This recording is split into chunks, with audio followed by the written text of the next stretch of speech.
Hello everyone, welcome back to my channel. Now we will solve question number 3 of exercise 11.2.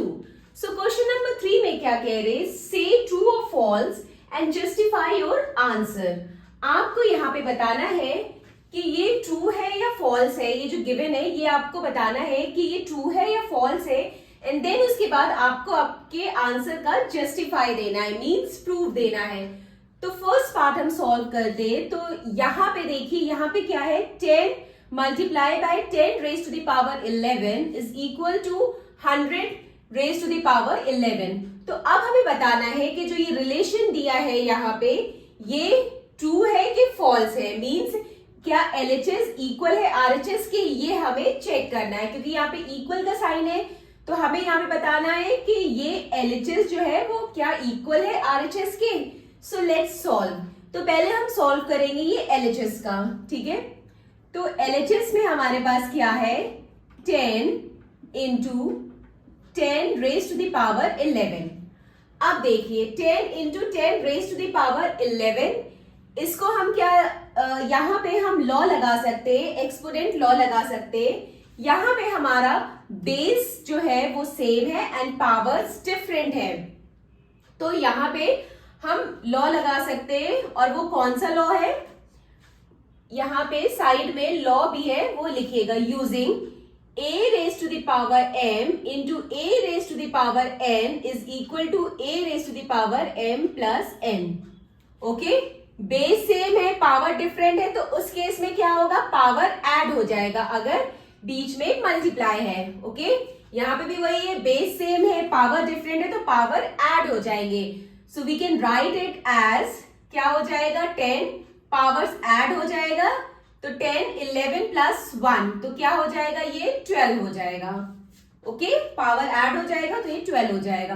तो अब LHS side क्या आ गया, 10 raise to the power 12. Side में आपने जो लॉ लगाया है वो भी आपको लिखना है. Now next RHS. आरएचएस में क्या है, 100 raised to the power 11. So here we have 100 raised to the power 11. अब 100 को हम इसको थोड़ा सा और सॉल्व कर सकते हैं. 100 को हम क्या लिख सकते हैं, 10 का स्क्वायर भी लिख सकते हैं. ओके, तो इसको हम क्या लिख देंगे, 10 का square raise to the power 11. Okay, तो ये यहाँ पे अब एक और लॉ लगेगा. यहाँ पे क्या हो जाएगा, पावर ऑफ अ पावर. ये क्या हो गया, 10 raise to the power 2 raise to the power 11.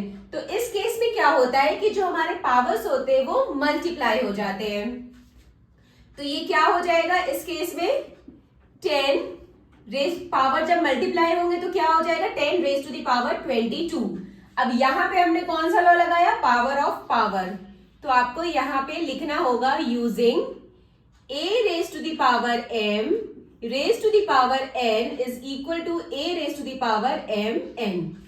Okay, ये लॉ लगाया. अब देखिए LHS में क्या है, 10 raised to the power 12 and RHS में we have 10 raised to the power 22.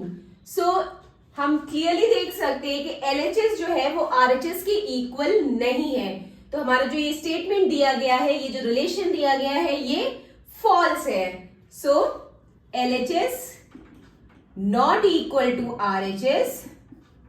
So जो अबव जो रिलेशन दिया गया, ये स्टेटमेंट दिया गया है, ये क्या है, फॉल्स होगा. Okay, now come to the second part. In second part we have 2 raised to the power 3 is greater than 5 raised to the power 2. अब हमें यहाँ पे क्या रिलेशन बताना है, हमें ये बताना है कि क्या हमारा जो एलएचएस जो यहाँ पे दिया है, क्या ये ग्रेटर है आरएचएस के. तो चलिए इसे चेक करते हैं. तो यहाँ पे एलएचएस में हमारे पास क्या है, LHS is equal to, LHS क्या हो जाएगा, 2 रेज टू द पावर 3. ठीक है, तो अब हम यहाँ पे देखिए, यहाँ पे हम कोई लॉ नहीं लगा सकते, कुछ नहीं कर सकते. तो simply we can write it as 2 जो है वो यहाँ पे क्या होगा, 3 बार मल्टीप्लाई होगा, क्योंकि 2 रेज टू द पावर 3 है, मींस 2 3 बार मल्टीप्लाई होगा. तो ये 2 इंटू 2 इंटू 2, तो ये क्या आ जाएगा, 2 2 4 4 2 8, ये 8 आ जाएगा. ओके, अब आरएचएस में देखते हैं. RHS में we have 5 raised to the power 2. 5 raised to the power 2 means 5 को 2 बार मल्टीप्लाई करना है, so 5 into 5. So this will be equal to 5 5s are 25. Okay, तो अब हम यहाँ पे देख रहे हैं, यहाँ पे क्या कह रहे हैं कि LHS जो है वो ग्रेटर है RHS से, बट यहाँ पे हम क्लियरली देख सकते हैं कि LHS नहीं ग्रेटर है, यहाँ पे RHS ग्रेटर है LHS के. ओके, सो ये भी स्टेटमेंट जो है ये फॉल्स हुआ. क्यों? यहाँ पे ये स्टेटमेंट फॉल्स होगा. क्यों? Because RHS is greater than LHS, not LHS greater than RHS. Okay, so now third part, 2 raised to the power 3 into 3 raised to the power 2 is equal to 6 raised to the power 5. अब हम देखते हैं कि जो ये relation जो दिया है ये ट्रू है कि फॉल्स है. ओके, तो सबसे पहले हम LHS सॉल्व करते हैं. LHS में we have 2 raised to the power 3 into 3 raised to the power 2. अब हम यहां देख सकते हैं कि यहाँ पे हम एक्सपोनेंट्स के कोई भी लॉस नहीं लगा सकते, क्योंकि ना तो यहाँ पे बेस सेम है ना तो यहाँ पे पावर सेम है. तो सिंपली हम यहाँ पे मल्टीप्लाई करेंगे. ओके, तो ये क्या हो जाएगा? तो ये 2 raised to the power 3 means 2 3 times multiply होगा, तो 2 into 2, and 3 raised to the power 2 means 3 2 times multiply हो रहा है, so 3 into 3. तो अब ये कितना हो जाएगा? 2 2s are 4, 4 2s are 8, 8 3s are 24, and 24 3s are 72. So this will be equal to 72. ये आ जाएगा 72 की equal. Okay, now RHS. RHS में क्या है? 6 raised to the power 5. 6 raised to the power 5 means 6 को हम 5 टाइम्स मल्टीप्लाई करेंगे, तो ये कितना हो जाएगा? 5 3 4 5. तो अब इसे मल्टीप्लाई करते, 6 6 जा 36 एंड 36 6 जा चेक 36 6 जा देखते कितना होता है. 6 6 are 36 and 6 3s are 18, 19, 20, 21, 216. Okay, तो 6 6 are 36 and 36 6 are 216, and then 2 इतना का आ गया 216, and then ये क्या हुआ? 6 6 are 36, इतने का आ गया 216 और ये है 36. अब 216 को 36 से मल्टीप्लाई करते हैं. इसको 36 से मल्टीप्लाई करेंगे तो क्या आएगा? 6 is 36, 6 1 is 6, 9, 6 2 is 12, and then 6 3 is 18, 8, 1 3 1 is 3, 4, 3 2 is 6.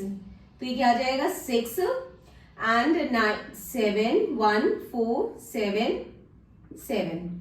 तो this will be equal to 7,776.